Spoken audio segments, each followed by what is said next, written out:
láàrin ọkọ àwọn single mothers àti Lizzy Anjorin ó tún ti wá lẹ́tìkẹ́ báyìí ó tún ti wá gbẹnu tán kí ló tún ṣẹlẹ̀ kí ló tún dé ṣé ni mo lérò wípé àwọn méjèèjì wọ́n ti parí ìjà wọn kódà aríbi tí ọkọ àwọn single mothers èyí tó ti jáde láìpẹ́ yìí tó sì bẹ̀rẹ̀ sí ní bẹ Lizzy Anjorin pé kó má bínú ó lóun ò ní bú mọ́ ẹ̀yìn tèmi kí wá ló tún dé kí ló ṣẹlẹ̀ ó tilẹ̀ jẹ́ wípé a rí Lizzy Anjorin níbi ọjọ́ bíi mélòó kan báyìí níbi tí ó ti ń bú ìyá ọkọ àwọn single mothers tó ti ń ṣépè fún ẹ̀yìn tèmi gẹ́gẹ́ bí ìṣe rẹ̀ bóyá n tó tún wá fà á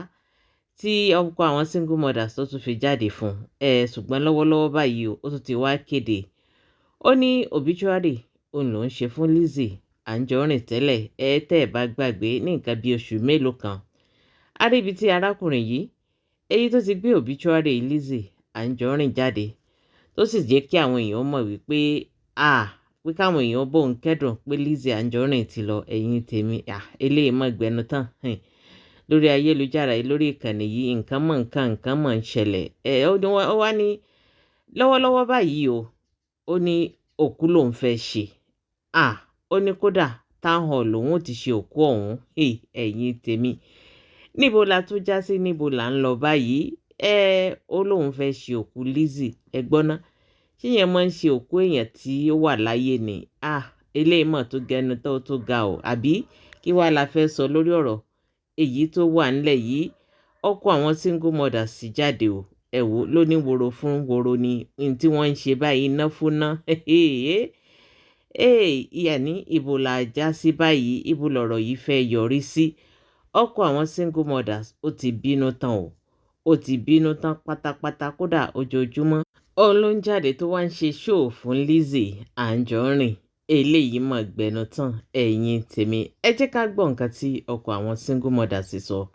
nínú fídíò yìí kó tó di wípé àtẹ̀síwájú. ọmọ ìyàwó èrè Lizzy sórí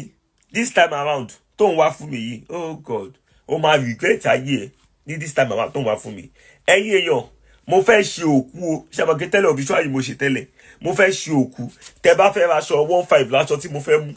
Ìkòròdú táwọn ọmọ àti mo fẹ́ ṣòkú Lizzy báyìí sí ṣé tẹ́ bá fẹ́ raṣọ DM mi kí n fún yín lẹ́yìn account number tẹ́ máa raṣọ òkú Lizzy Ankara la máa mú Ankara di olóyìnbó pa ó wọ́ ti kan celebrate yẹ Ìkòròdú táwọn ni máa ti ṣòkú ẹ máa ra pósí fún ẹ máa ṣe wakekeeping fún ẹ máa ṣe candle night fún ẹ máa wá ṣe final burial fún ẹ kò ní dáa fún ẹ ó ní ṣoríire Lizzy ogun ló máa pa ẹ́ ogun ló máa pa ẹ́ ìwọ́n sọ kété mi bá wá Nàìjíríà kí ló ó máa tì mí mẹ́wọ̀n abolóṣì àwọn tí wọ́n ti wá fún mélòó ni wọn ló ti mú ẹ lọ sẹ́wọ̀n olóṣì olóbùkún ọmọ olóbò bipolar ogun ló máa pa ẹ́ ó ní jèrè ó ní. ẹ̀yin tèmi àbẹ́ẹ̀rí báyìí ọ̀rọ̀ lẹ́gbọ́ lẹ́nu ọkọ àwọn single mothers ìyẹn Akeem Bẹ́fùrọ̀ gẹ́gẹ́ bí Lizzy bó ṣe máa ń pè é Akeem Bẹ́fùrọ̀ ó ti kéde ó lóun ó tún ṣe candle night fún Lizzy Anjorin níbi tí ọ̀rọ̀ yìí gbé dúró báyìí àbí ọjọ́ wo la tó fẹ́ sinmi àgbàjá ọjọ́ wo la tó fẹ́ sinmi wàhálà lórí ayélujára yìí ojúmọ́ kan ìjà kan ojúmọ́ kan wàhálà kan ni ṣé Lizzy Anjorin gan-an ṣé òun náà ṣé kò yẹ kó fúnra rẹ̀ nísinmi ní báyìí àbí kí ni ká pe gbogbo eléyìí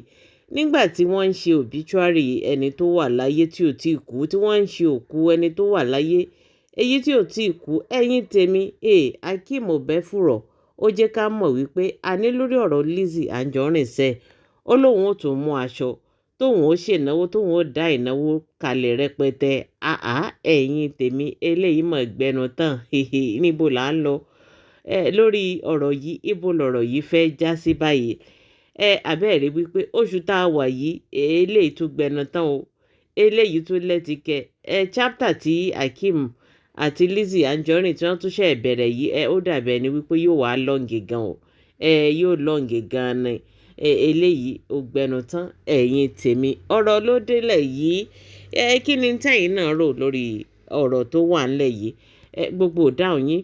ẹ fi sí orí comment section ẹ jẹ́ ká jọ sọ ẹ jẹ́ ká jọjọ gẹ́gẹ́ bí ìṣe wa ṣé n tí Akeem Bẹ́fùrọ̀ èyí tó lóun tó fẹ́ ṣe yìí báyìí ṣó bójú mu ẹ̀yin tèmi àbí n tí Lizzy Anjorin èyí tó ń ṣe fún ìyá Akeem Ọbẹ̀fúrọ̀ tó náà ń ṣépè fún báyìí ṣó bójú mu gbogbo ìdáhùn yín ẹ fi sórí comment section ẹ jẹ́ ká jọ sọ ẹ jẹ́ ká jọ jọ ire o.